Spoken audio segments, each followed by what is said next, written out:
Abononsia omade she mamu nyina adwo emma kwa abademba boss de komiensa echipo enso so first side plaza brosa tintin kwase adwum na yewe madarma anopai omemu nsem bi de editie edika na yatrase a yede mu nchemu yede ebremo ene anopai ma remfise bronya bosome fi champion mienu ne aduonu nan bosome a etoso makomako edu ne da etoso edu nan mu ena yewe ensama yede ebremo no de edimo akotini animu no bi ene se menemo ekasa yimpanyimfo ne ntini adwetwo ropi akasa ede afa galamse ho na Franklin Kujo ene yera hosni ene Adam Bona womede womanu disam afa galamse kunyi ho ede ababa tudwa owura friend setio e champion wono so akasa ede afa nkrata akwanya ede mankrofo se wo mu so ana wo mu entu efom agudie basa ene kwambone so no mampanyi dada John Dramani mama aka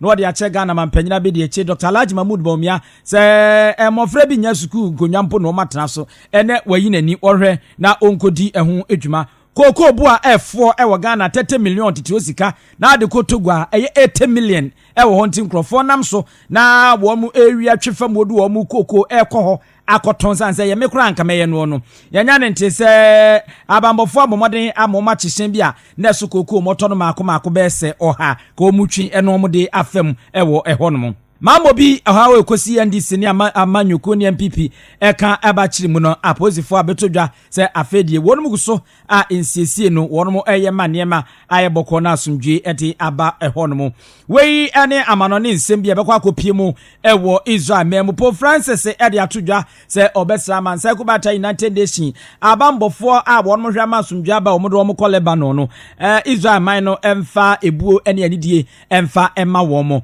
menemo ka se Israel mana akototo paye ama enipa mpempem na won mato anananom ewo ensiedo a enye asem ketwa Iran man de abetudwa se wo mu nsuro kon yenhye kase na se na yemfa mam yenim yenyina yenim sade ekon a yekon ede afa gada ensela enkrofo etunu basa ama sese yensa ase ni yensuo aseye enwo akwatwe ekwan a wo menye pese fa so ne etu hu anamo ne ade a ene na dodan kwakufu ado bomoden ama asafo bese wo ha aban ne se wo kon enu nti wa hye se wonum nko na yensu awodo titiwa ese no no ane wo mko bom pempe wo so na wo mu a wo mu di sabonfo sem wensuo no so no wonum nsi wonum kwan Imani Africa Candy4 yera Franklin Kujo na wade nsem bi ade ababa betudwa Franklin Kujo nsem ode ababa betudwa ne nyina efa mampanyin na adanko akufo ade sesei abambofo a wayi wo motu wo mo sa wo momode ne nsu awodo no wo mo enkoso na wo mo nkobo ban no owura Imani Africa Franklin Kujo se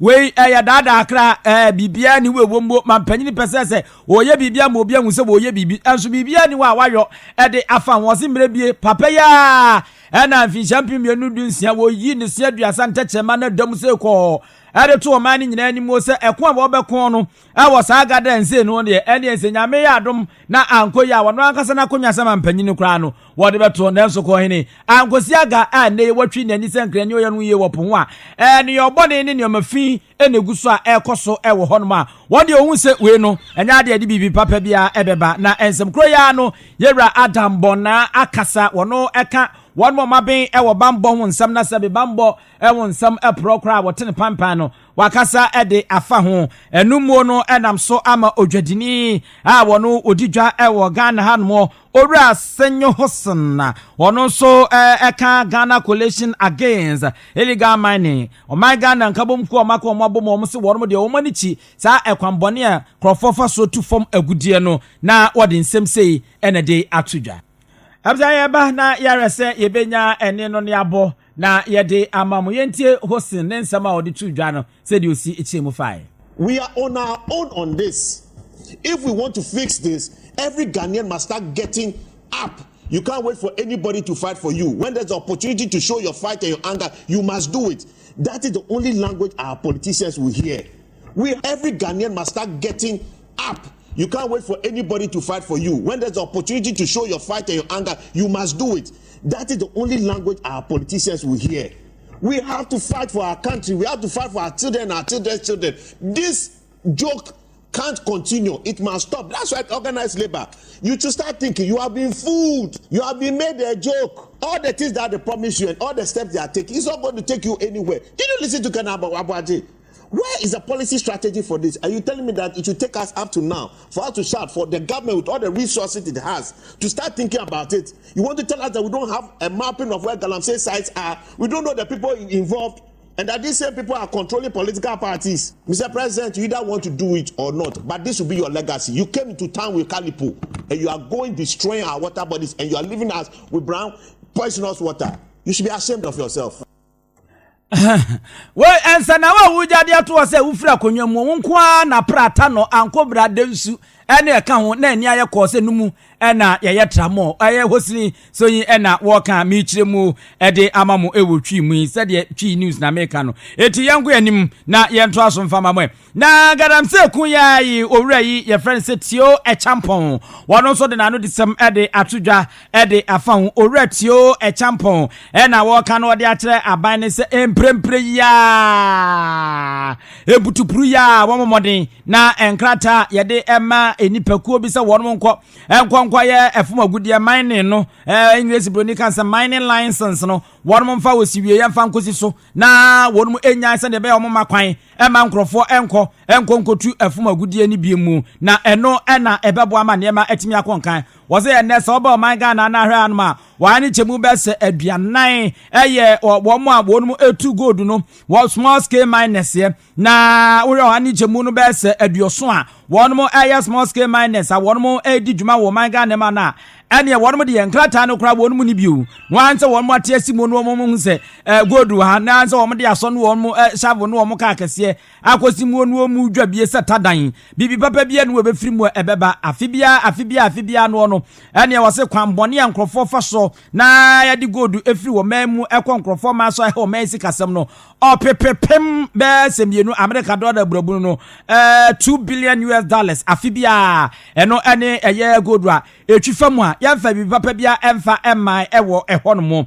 Now was a man penny, so one was some strap 4 bears or ha. So one moon corner, 1 moon conquer moon conquer dear. We walk with 1 more bomb, Mumukro Macondia, 1 more son, Mabo Mukro Macodia, Mode Eba, Normode Ababisia, ye a queen, son, never call Aqua Courier, Ewo, a honomo. And the Dacia Simbi. Now, Ora, Tia Champo, Cassaria and Wono. And Ora be one on swabbing pa. English Bonibacasa Research Scientists of the Soil Research Institute. Did any Dr. Albert Kwabena Mensa as a change now and say, Oko 1 more and symptoms aha, Quaduna Udi be aha, just all the body, a higher bet, a higher already.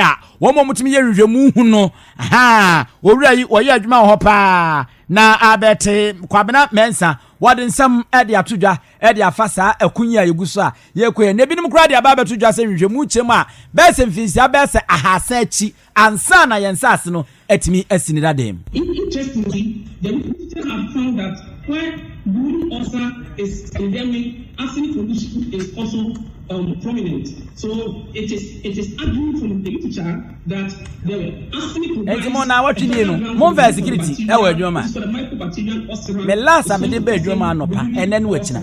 Me may adwuma wa no pa bi. I'm no remember some point 6:30. Me me so to me. Me nkwa hu yam say mo de mo mu nipa e ye adwuma ha no na mu mfa ya hwia. Me de me nkwa hu yam. Me enna which maka cho bo na maka cho bo. Me nkwa president oba sika ne yesi ahomache me ba na mbefa na man nkwa re me. My friend work at him. Some me catch on 1 week no power have you man. No. Programs manager. No more programs manager do hanum. Obaya wo hu me hanum programs manager. Na dey call am me fam me. Na me be kan air plant call am say call dada. Samples like the air, arsenic in food, arsenic in the soil, arsenic in water. And the results that were found, especially arsenic in soil, you could find arsenic of levels at around 8 grams per kilogram. And that is a disaster waiting to happen. Mama nkwenim na mampani dada John Dramani mama asa akasa na wode afa SSA sikasam se die sikose suku pa NMPP Dr. Alhaji Mahmood Bawumia ede ekoya enka secondary school komwie nka omo F yiso omwie no omde bia ye chairman krofo atom butum sanse enka bedo so pa. So let's mark them on the stability of the currency. From 4 cedis, they have taken the local currency to 17 cedis for $1. So, on the issue of currency stability, what grade will you give them? F? F means fifth. Then, they said inflation was too high. And at the time NDC was leaving office, inflation was come down, it was below 15%, and they said it was too high. And so they were going to come and lower inflation. Inflation under them went the highest in the Fourth Republic to 54%. And today, as I speak to you, inflation is above 20%, 22% inflation.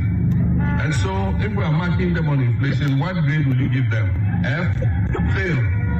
Kuya nimuno, ena chese, mampanyi dada John Dramani mama nesa akasa, ena wose brunye ibusumi, nede tosonsono, omo modena Ghana fonto abamano na, omra no meto na papa webrebra pa na nkuonya.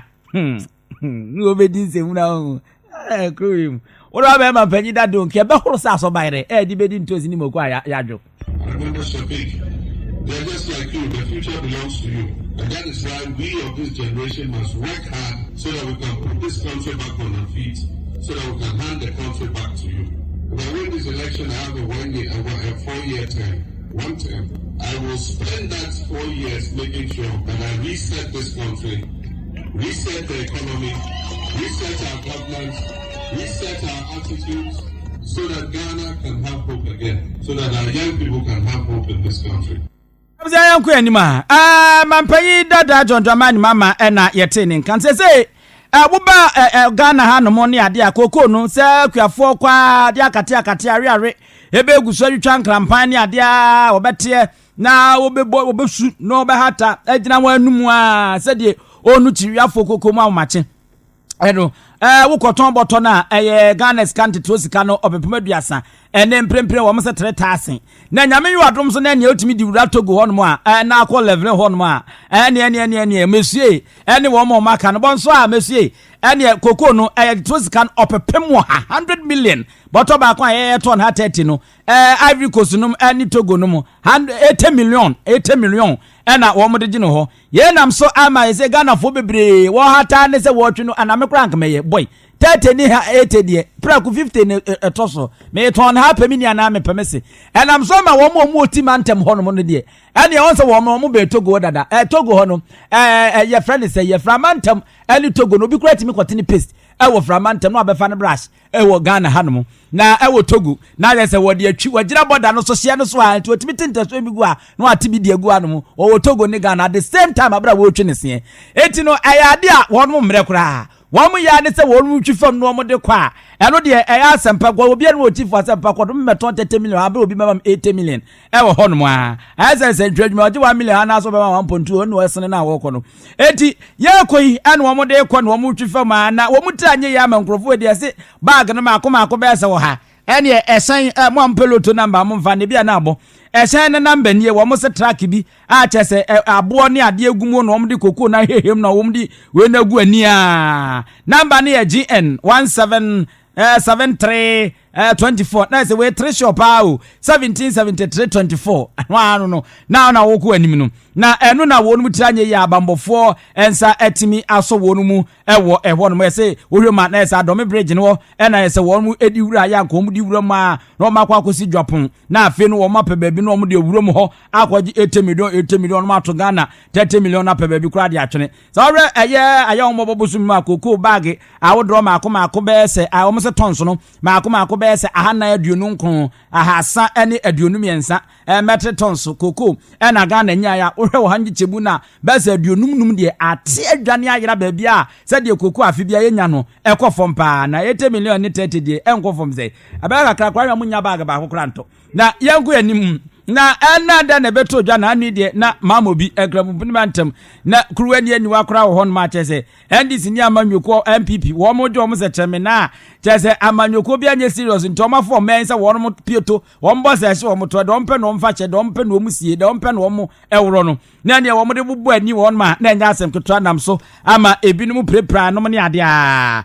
na enen aba beto dwa se abambofo a wo mo Ghana ntitio nkramumpuni mantem posifo oh ene mo ja wona mro so abodwuma pa amenne me no kasa bibia ededin ewo enkran pumpuni mantem mamu bi hono